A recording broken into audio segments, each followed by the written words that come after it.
Ladies and gentlemen, say hello to Ming Tsai. Ladies and gentlemen, it is the one and only Ming Tsai. Welcome to All You Can Eat, Ming. It's the podcast about deliciousness. Treat to have you here.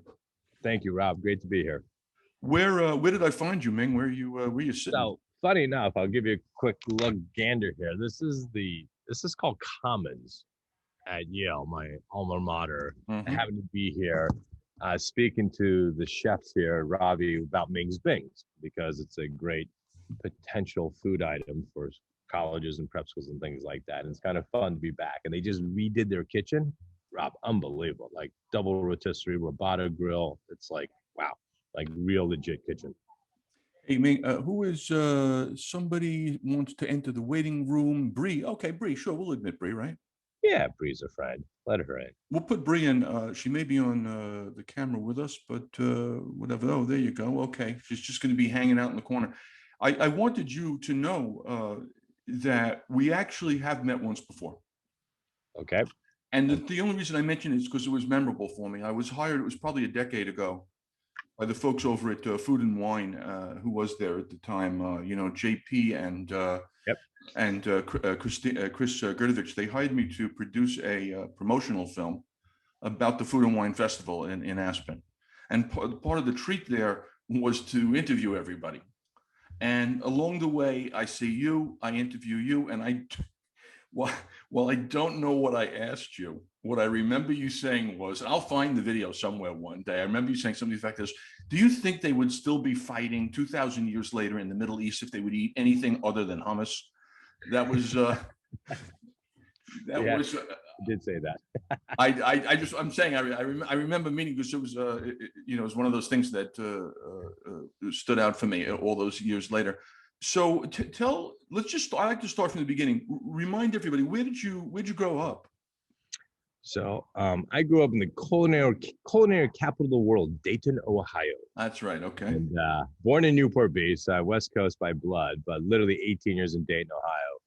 And that's where my first restaurant job I had, right? My mom had the Mandarin kitchen. My dad still is at 92, a rocket scientist, literally designing composite materials, double laminates. He just got a patent, his third patent at 92. I mean, he worked full time, ridiculous. Anyway, but my mom had the Mandarin kitchen. That's where I got the restaurant bug. That's literally when I found out you can make people happy through food.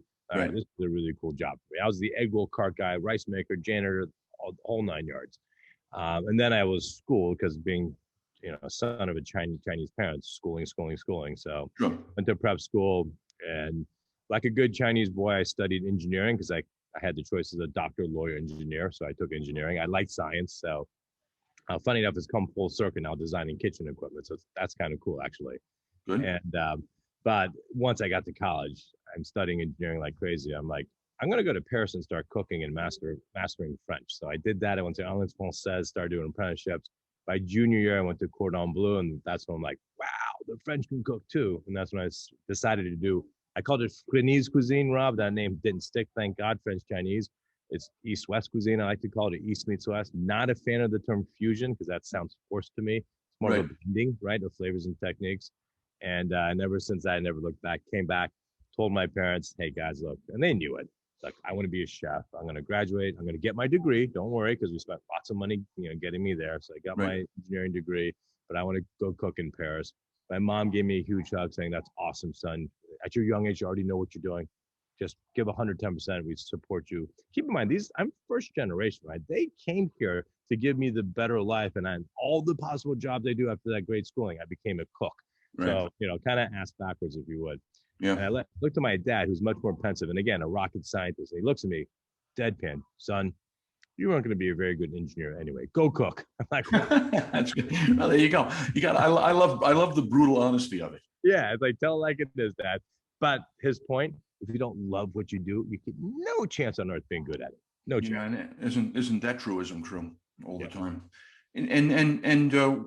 Well, you ended up also, and I don't know what the sequence is. I know that you had the Blue Ginger in Boston for a lot of years. No, what did you? I assume you trained in some restaurants before you. Oh yeah. So I go to Paris. I get to play pro squash. The French really were not good in squash, so I was in the top 10 there, which is great for me. Nice. And cooked all over. After 2 years, I went again more schooling. I went to Cornell, got a master's in the hotel management. Sweet. And then I really wanted to try the hotel biz because there's restaurants in the hotels plus everything else. To really basically with the idea one day I'll own my own restaurant, but let's do hotels and restaurants, learn P&L, learn how to read, learn the numbers and the backside that you need to learn, not just the front side. And so I did that. I opened in Chicago, the Hotel Intercontinental. After 2 years plus, I'm like, I got to get back in the kitchen. I'm missing breaking down salmon and just making pot stickers. So I ended up a sous chef at the Silks of the Mandarin Orient Hotel in San Francisco, where I met literally my best chef friend, Ken Oranger. He and I are co-sous chefs working with Ken Hom, a name you may remember, Rob. Ken Hom, who was really the father of East-West cuisine. And then since then there, I left and went to Santa Cafe, where I was my first exec chef job for a couple of years plus. Brought the James Beard there, first time to New Mexico. Very great job for me. And then Blue Ginger. And then Blue Ginger for 19 years in Wellesley. And then Blue Dragon. And currently we're closed since last May. Business is just not back in the seaport. People aren't working like they used to and happy hour. So Dragon may not reopen. But I did open a restaurant 1 month before COVID in December called Baba out in Big Sky at a club called Yellowstone Club. And so that's doing gangbusters. And then Ming's Bings, which I hope we talk about a little bit too, Rob. Oh, we're going to talk about it a lot. Actually, I've had them all. I've tried them all. I had them for lunch. I had them for lunch today. I wanted to keep my the taste fresh in my mouth. Yeah, we're going to get to that because I'm intrigued by by essentially all the movement and the trend and the momentum in the food business in general, whether we talk about restaurants or whether we talk about people moving on to kind of more vegetable forward or whatever you want to call that type of cooking. But before we do, I have to say also, as a student of the genre, you're still doing food television. I mean, is it 17 or 18 years that you're doing food TV? We just wrapped up season 18. 18. And do you still? I think I know what my answer would be for you, but I'm asking you: do you still love doing it? I do. Rob, I get to teach, right? And I've always been a natural teacher, right? Be it tennis for little kids and cooking. And if you're a chef or a restaurant, you're teaching, right? You're teaching the youngest cook how to, whatever it is, hold a knife, do julienne, lobster, whatever. So I love that. I love spreading information that you could actually cook easily and deliciously at home in one pot. Doesn't have to cost an arm and a leg. And by the way, it could be really good for you. My last 2 seasons especially, I really dedicated a lot to the plant-based, which is how I eat at home, honestly. I mean, look, I'll have a great ribeye once a month or something. And of course, I love sushi and I'll eat fish and cook fish for my wife. But she's primarily vegan, unless I'm cooking fish. And I primarily eat, I'm definitely vegetarian till dinner. And that's the way everyone eats in Asia. This is not something I started, right? I mean, Asia is just plant-based. We use protein and meat for flavoring. Right. And in particular, this last season, because of COVID, I did a Facebook Live first with 2 cameras with my son, Henry, who's now 19. He's going to USC probably this next month as a freshman. And he's just a chip off the old block, loves to cook. He's not going to be a chef, thank God. But he's a great cook and just has a wit that likes to make fun of dad on TV. And but it's been a real fun. So that's been really special this particular season. And Rob, you know the saying, I will keep doing TV until they won't have me anymore. Well, the reason I bring it up is twofold. Number one, I ended up going to a professional culinary school for no other reason than I idolized the Graham Kerr, the Galloping Gourmet. I mean, like that. I said, he has my kind of dream job. So I've been watching it since those days. I've had a chance. I was fortunate. I had a chance to interview Graham Kerr, and so he's been on one of the podcasts. I've interviewed Pepin, who to me, is kind of the master of food television cooking.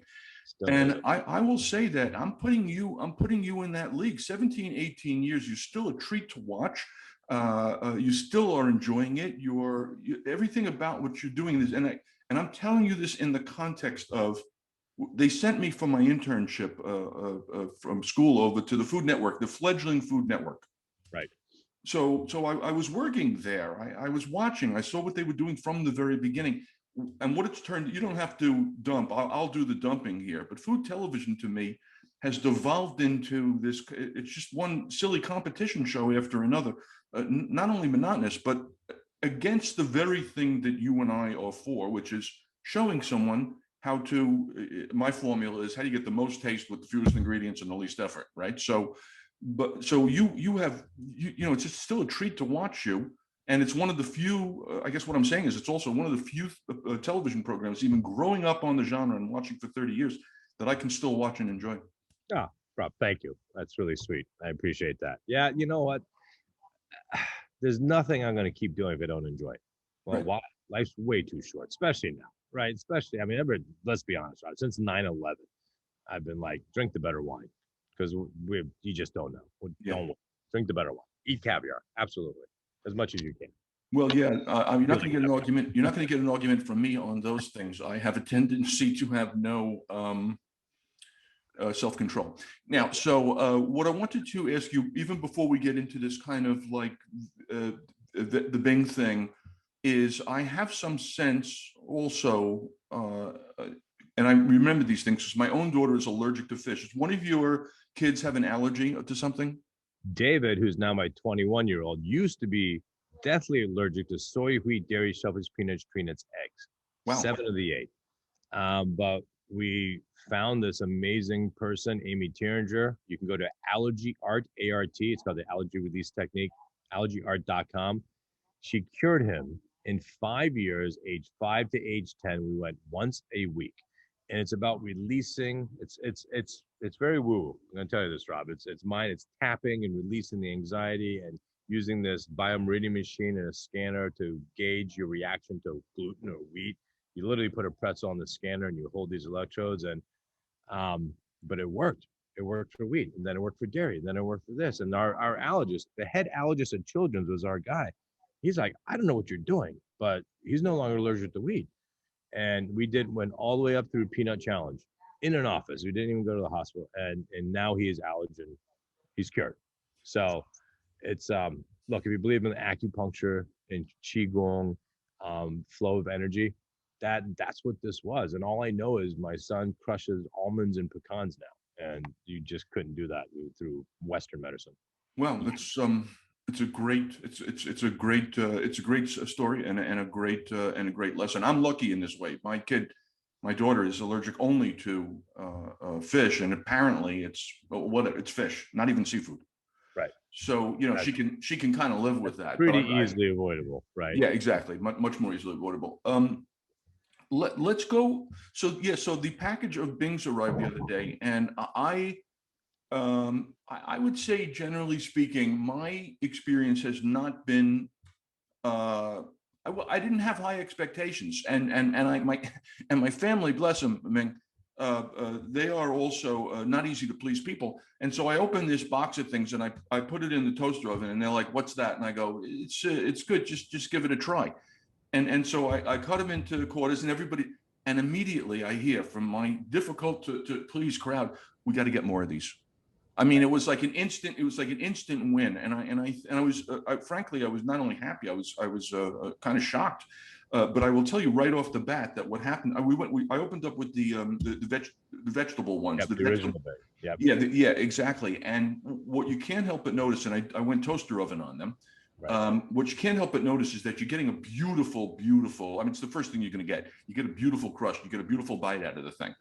And then, taste, just lovely texture, richness, smooth, lovely. And they were like, "Okay, where do you get these? We got to get more." And I said, "Okay, we'll figure out how to do that." But I was really pleased that they liked those. I love that. What's the idea behind? And then today I'll tell you about what I had. I had both the burger and the sausage and pepper. And again, delightful. And I'm not the, I'm a cook, and I will eat certain things out of the whatever. But I'm not surprised, because it seems to me that everything you do at a very high level. But really, really nice job on these things. What's the idea behind them, and what's the plan? What's the origin? So the story is it's a 2-minute story, and this, I'll tell you point blank, this story ends up happy. It starts off sad. Almost 4 months to this October, my wife was diagnosed with stage 4 lung cancer. Right, absolutely non-smoker, crazy. She fortunately had what was called EGFR mutation. I'm now a cancer expert, nothing I ever wanted to be. course. But that qualified her for a drug called Tagrisso, developed by AstraZeneca, developed at Dana-Farber, which of course I've cooked for the CEO at various charity events. This is when I said, okay, I need a favor from you now. And that drug wiped her cancer out. It was an oral pill. She didn't have the normal radiation chemo side effects, right? It was just a blessing that we're in Boston. So that wiped her cancer out. But she also went vegan because all of our research showed that avoid sugar, cancer feeds on sugar, and more plant-based, the better for your body, especially red meat. And so she went vegan. We started juicing every morning. And this is pre-COVID, so I was still traveling a bunch. So I would literally go to the grocery stores and like, hey, what vegetarian patties are there that I can buy for my wife so she can eat really well when I'm not around? Well, there's nothing that's good. And, you know, Boca, Gardein, Dr. Perry, they're all these hockey pucks that are emulsified, mashed chickpeas, soybeans, whatever. You need avocado, lettuce, tomato, dressing, bun. You need to choke. They're really not good. And by the way, full disclosure, even us chefs that try to make a good bean burger, chickpea burger, they're always mushy. It's hard to do. So I figured I'm going to flip the paradigm. I'm going to put the emulsification on the outside. So I made this brown rice flour primarily. There's a bunch of different starches in there as well, but gluten-free, because I just think eliminating inflammation in your body. If you ever watch Game Changers, and if you've seen that, Rob, it's a great movie to see. Inflammation causes basically all diseases, and Game Changers is about the world's strongest man is a vegan. So it's worth a watch, especially since you know all about food. Anyway, so I developed the wrapper and I said, I'm just going to wok stir or saute the filling, just like a spring roll. But since a bing is a traditional dim sum item from China, that on the streets of Beijing and Taiwan, they have these bings that are about this big, hockey puck shaped, filled with luscious pork and really almost soup dumpling. There's so much juice. And then xiao bing are the bings you have the round kind of crepe-like thing and people kind of fold stuff in. Right. We have them in the streets here in New York now. And so I wanted to take the bing, just reinvent it, but I wanted to make it literally look like a Hot Pocket, right? I wanted it to be something you eat by your hand. Hot Pocket is the most amazing food product that's still around 45 years later.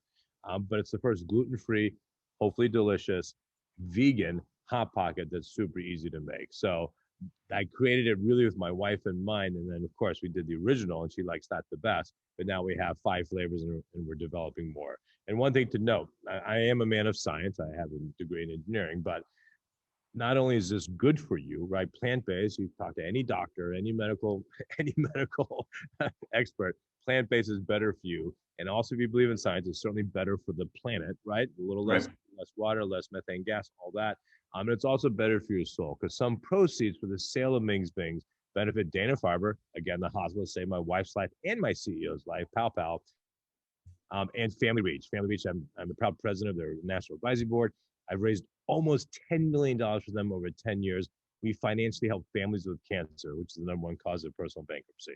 So it's a taste good, feel good, do good product. It's great. 1,000 congratulations on that. And most important, I mean, again, from on a selfish perspective, that I like eating it. I mean, that kind of matters because you're right. Rob, that means the world to me. And no offense to you, but the fact that you're the picky kid liked them, that's fantastic. And that's really for me proof of the pudding. Kids are actually loving even the original 8-veg one, which most kids aren't going to eat watercress with shiitake mushrooms. Right? Those are pretty umami-based, strong flavors, but when balanced, people are like, wow, this is good. Yeah, no, really, really good. Really well done. Where, how do people get their hands on them? What's the distribution system about? So we are online nationally. So you can go to mingsbings.com and we send anywhere in the country. Right. Obviously, that's more expensive because they're shipping dry ice, that whole 9 yards. We are nationally in Wegmans, which is a fantastic grocery store chain I love. We're very strong in New England right now. We're in Dave's Market, who launched us. We're in Roach Brothers, and we actually sell them fresh and frozen in Roach Brothers. We have a couple meal kits that on a salad with Thai vinaigrette with bok choy and jasmine rice. So Roach Brothers has been a great partner as well. We're also in Market Basket and probably about 50 to 70 small grocery store chains. We are launching most likely in the next 2 weeks in New York as well, D'Agostino's, Fairview. So it's slowly growing. We just started in Whole Foods, about 8-9 Whole Foods, and that should expand nationally. So yeah, it's been a nice, steady, slow growth, which is actually honestly good for us because production doesn't always match growth, and so far we've been lucky. Yeah, you got to ramp up. Yeah, I think the Whole Foods makes sense because that feels like the right customer. And as the Costco ho myself, since I'm at Costco every week of my life, I've actually I've discovered really nice product at Costco, Ming, and I mean in this genre. Last week I interviewed the lady CEO of Bitchin' Sauces, Okay. and I'll tell you something, very impressive product and a very impressive young woman. And I have to say that even though it's a hockey puck, my kids actually do like the Don Lee sweet potato and sunflower seed frozen, not even frozen. They don't freeze them. They sell them over at the Costco. A really nice veggie, I mean, quote unquote, veggie burger product. So I would love to see, you in the Costco when the production capacity is there. That will be a great day when we get into Costco. Yeah. 100%. Love that a lot. Let me ask you this, two completely different subjects that I had in mind for us. One is, were you on Henry Louis Gates to determine that you are connected to royalty some 100 generations back? But believe it or not, and I've known Skip for many years, humbled to be on his show. He started with a Thai book that actually was already 34 generations old. So we already knew exactly where we were up to 890 AD. But from that, with his research, discovers the first size 100 generations ago, 2000 plus BC, and was one of the original emperors of China, Huangdi. Huangdi invented Chinese. He invented governmental systems. I'm sure he wasn't the nicest guy to be an emperor. He probably had some enemies. But yeah, and it was really funny, Rob. I told my kids this like 3 months before it was going to air. And like, I told them Henry was like 5 years old then. He's like looking outside and I know he's thinking, is there going to be a chariot of gold, white horses and gold cougarons being thrown on our driveway because of, I'm like, Henry, trash is Tuesdays with recycling. You have to brush and floss your teeth twice a day. Nothing. That's great, though. It's great that you're from royalty. I'll tell you, we have this in common, Ming, is that I too come from royalty in the sense that I'm from Queens, but in this case, Queens, New York. Just as an FYI, just thought you should know. I too have that in my bloodline. Yeah, we have a lot in common, Rob. Did you? Another thing entirely, which is this: did you? Why are people, and I include myself in this, by the way, so continue to this day to be so upset by Anthony Bourdain's death? It's, and I've had, unfortunately, I've lost more than I can count people that have taken their own lives. And you always want to ask yourself, could I have done more? Didn't we see this? Wasn't this so obvious for all of us? And the answer is yes and no, right? Because you have no idea how much someone's hurting. And obviously ridiculously a lot for him to take his own life. And so, yeah, that always pains. And look, and bluntly, Jose and Eric Repair were best friends with Tony. I was a friend of Tony's, but they were best friends. And they're barely recovering now because he is alive. He will remain one of the best storytellers of food and culture that also dove into politics and socioeconomic, and it wasn't just food and culture. It wasn't, like one of my shows. I mean, I'm not dissing my own shows, but I was more surface show, and I got to the culture and the food, but he went 2-3 layers deeper. Yeah. You didn't catch this documentary yet, did you? I have not. No, I need to see it. I hear it's really worth watching. Yeah, I'm looking forward to watching it. And people have noise to make about whether or not they should have used the AI on his voice. Who could care? I don't care. That's not my issue. But I will look forward to seeing that. It's just, it's just one of these things. And the kids today, prep school and college kids, the amount of pressure, and COVID didn't help at all, right? If you were on the cusp of some type of mental illness, with COVID just put you over. And I hope if anyone is listening, the most important thing is reach out. It is never too late to reach out for help. Call the suicide hotline, whatever it is, your mother, your father, your brother, whatever. No one's ever not going to want to hear from you. Reach out for help. And that's all that's what, because this one other call could have saved his life, right? One other conversation, right? So, yeah. Yeah, I hear you. Because as a cookbook author whose formula was most taste, fewest ingredients, least effort, I always ask real chefs for exactly that. You're cooking at home. What do you make with the to get to the most taste with the fewest ingredients and the least effort? What are your kind of little key things that you like? So, um, Chinese household, right? Always leftover rice. Right. So there's always going to be some type of fried rice made. Got it. Most basic scallion egg fried rice, delicious, right? Because Right. I always had scallions, or onion egg, or something egg. Right. And then any type of meat, if I have uncut chorizo or beef or one of their, right? Or if I have real ground pork, ground chicken, like Chinese technique, cook the protein first, season it well, set it aside, cook your aromatic, add your veg. I always have handfuls of leafy veg. It could be watercress or spinach or arugula, whatever. Right. That's my go-to. And then in a pinch, instant ramen. But I take the oil packet, I put the oil packet in the pan, I saute again whatever veg, mushrooms or something. Then I add the water, boil it like normal, measure the water, then add your noodles, and at least you have something. And then I drop 2 raw eggs in at the end. So at least it's a meal. So it's a instant ramen, right? High sodium, I get it.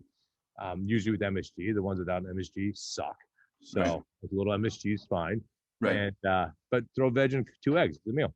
Yeah, that's very good. All right, so I feel good. I've been very much looking forward to hanging out with you here. Let me ask you, what do you been working on? What's your latest projects? Oh, well, that's a good question. There's a couple. Thank you for asking. That's very sweet of you. You and I are on episode either 112 or 113 of All You Can Eat, the podcast. So I bang out one of those every week. Earlier today, I actually interviewed somebody else that I was kind of also looking forward to spending time with. Sean Evans, who hosts the Hot Ones show there on the YouTube.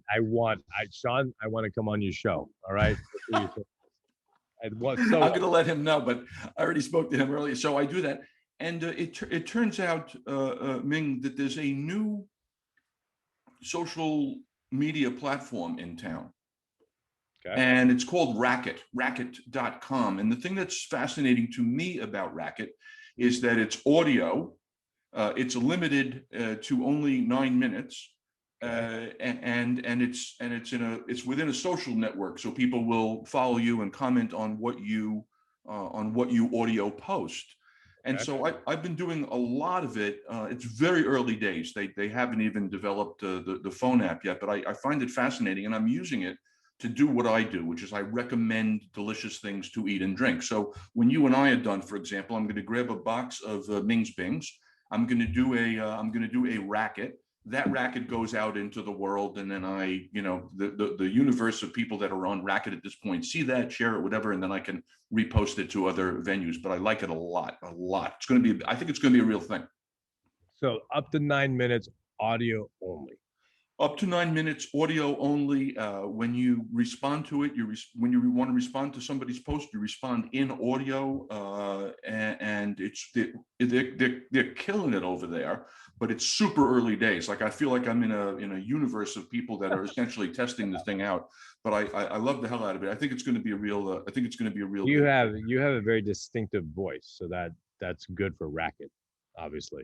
I mean, I also have done my share of broadcasting, and the other thing that I spend whole time career, yes. And the other thing that I spend time on is, and I had to take off for I think my wife counted 455 days.